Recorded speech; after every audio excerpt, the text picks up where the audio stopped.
자, 여러분, 워드아트라는 것은 쉽게 일반 텍스트, 일반 글씨는요, 화려하게 꾸미는 데 있어서 제한된 부분이 많죠. 지금 화면에 보이시는 대로 여기 쓰여져 있는 이런 글들은 전부 다 일반 텍스트입니다. 일반 텍스트이기 때문에 우리가 변형할 수 있는 것은 글꼴을 변경한다거나 글꼴에 그림자를 준다거나 뭐 이런 거겠죠. 자, 나는 텍스트를 좀 화려하게 디자인을 하고 싶습니다. 그래서 제목이나 강조할 텍스트에다가 사용을 하고 싶습니다. 라고 하시면 워드아트를 이용해서 작업을 해주시면 되는 부분입니다. 자, 워드아트에 가시면요. 우리 가실 때는 처음에 쓰실 때는 삽입에 가셔도 워드아트라고 있거든요. 글자를 쓰고 난 이후에 워드아트로 쓰여진 글자를 선택하시게 되면 그리기 도구라고 해서 이렇게 서식이 뜹니다. 자, 그러면 워드아트 스타일이라고 해서 나오는데요. 우선은 여러분이 지금 여기 안에 있는 이 조그만 화살표를 누르시게 되면 이거 말고도 여러 가지 갤러리 안에 있는 여러 가지 유형들이 있습니다. 그 중에 여러분이 원하시는 것을 선택하셔도 돼요. 또는 자, 내가 원하는 갤러리에서 원하는 걸 선택을 하신 후에 글자 안에 텍스트 채우기라는 부분은 이 안쪽 부분을 얘기하는 거예요. 이 안에 지금 보시면 하얗게 비어져 있잖아요. 이 안쪽 부분에 무엇으로 채울 건지를 지정하는 거고요. 텍스트 윤곽선이라는 것은 외곽의 틀, 지금 여기는 주황색으로 되어 있잖아요. 이 부분이 텍스트 윤곽선이라고 해서 선의 색상을 지정한다거나 또는 선의 두께를 지정한다거나 또는 선의 종류를 변경하실 수가 있습니다. 텍스트 효과라고 하면 그림자를 넣어줄 수도 있고 반사되는 효과, 네온 효과, 입체 효과 여러 가지 변환할 수 있는 효과들이 있습니다. 그래서 우리 워드아트를 이용해서 글자를 쓰신 다음에 한번 채우기와 윤곽선과 효과를 이용해서 변형을 먼저 시켜보도록 하겠습니다. 자, 우선은요, 여러분, 새로운 종이를 하나 열어주세요. 빈 화면으로 레이아웃을 변경해 주시면 돼요. 자, 홈에 가시면 우리 레이아웃에 가셔서 빈 화면 한번 클릭하시면 아무것도 없는 흰색 종이가 나타납니다. 자, 워드아트를 먼저 써보도록 하겠습니다. 삽입에 가시면요. 여기에 텍스트라는 부분에 일반 텍스트는 텍스트 상자에서 지정하는 거지만 그 옆에 보시면 워드아트라는 부분이 있습니다.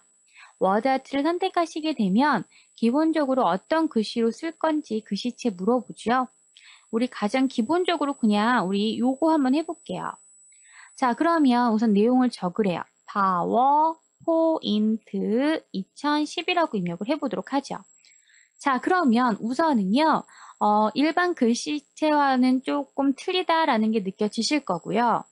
자, 얘도 마찬가지 선택을 하셔서 이 틀, 글상자를 선택하셔서 보시면 그리기 도구라고 해서 서식이 뜹니다.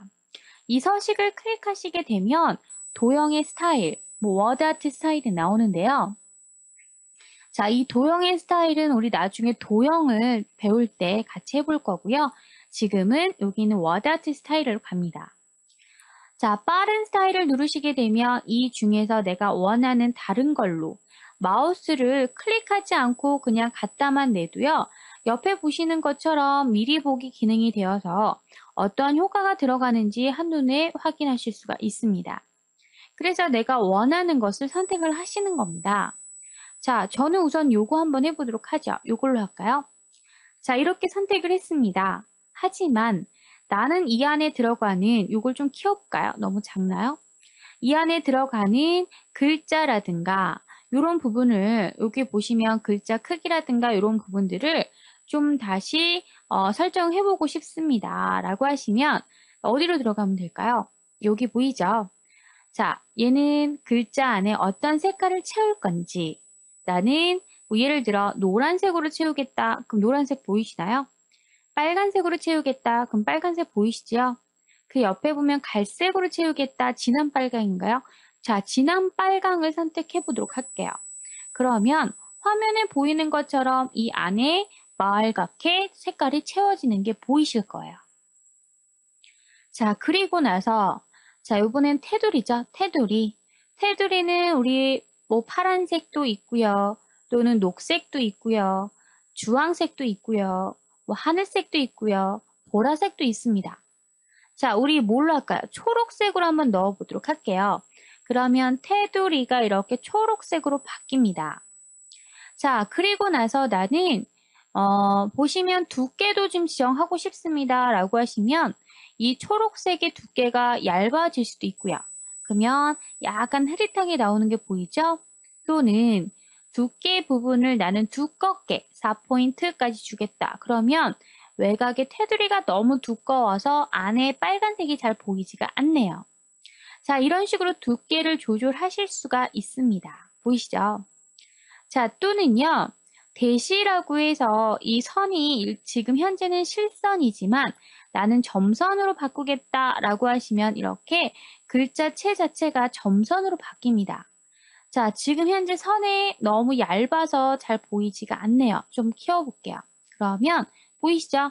일반 라인이 점으로 표현이 되기 때문에 화면에 보이는 것 같은 효과가 나타나는 겁니다. 자, 물론 채우기에도요. 색깔뿐만이 아니라 그림을 넣으실 수도 있고 그라데이션 효과를 지정하실 수도 있습니다. 자, 그라데이션 효과를 지정할 수 있고요. 질감을 넣으실 수도 있어요. 나는 그 안에다가 요런 데님 효과를 한번 넣어볼까요? 그러면 이 안에 데님 효과의 질감이 채워지는 거죠. 자, 이런 식으로 여러분이 원하시는 대로 설정해 주시면 되는 거예요. 보이시나요? 자, 그 다음에 밑에 보시면 이 효과는 그림자를 체크하시게 되면 말 그대로 글자에 그림자가 들어가는 거고요. 반사라는 것은 밑에 보시면 반사되는 거. 자, 요 정도 반사가 되도록 해볼게요. 그 밑에 글자가 이렇게 반사되는 게 보이시죠? 자, 이런 식으로 우리가 선택하실 수가 있습니다. 자, 또는 네온이라는 것은 우리 네온 효과 아시죠? 약간 불빛이 퍼져 보이는 것과 같은 이런 네온 효과를 넣어줄 수도 있고요. 자, 또는 뭐도 있나요? 입체 효과라고 해서 약간 돌출되어 보이는 것처럼 글자가 들어갈 수도 있어요. 자, 돌출되어 보이는 것처럼 또는 들어가 보이는 것처럼 효과를 줄 수가 있습니다. 3차원으로 회전하실 수도 있고요. 이렇게 글자 자체를 내가 원하시는 대로 3차원으로 회전시킬 수도 있습니다. 자, 이런 것들은 여러분이 원하시면 하시는 거죠. 자, 그리고 변환이라고 해서 글자를 이렇게 둥그렇게 변환시킬 수도 있는 거예요. 자, 이 분홍색 조절점을 이용해 주시면 자, 이걸 조절할 수가 있습니다. 이렇게 보이시나요? 자, 해서 여러분 변환에 가셔서 내가 원하는 틀로 이렇게 글씨를 쓸 수가 있는 거예요. 보이시죠? 자, 이렇게 조절을 해보도록 하죠. 보이시나요? 자, 나는 효과에 가셔서 변환은 없애보도록 하죠. 변환은 없음하도록 하겠습니다. 자, 이게 바로 워드아트 스타일입니다. 여러분, 일반 글씨체와는 조금 다르게 좀 더 화려하게 글씨를 만들 수가 있다는 거 기억을 해두시기 바라겠습니다. 자, 오늘도 수고 많으셨습니다. 감사합니다.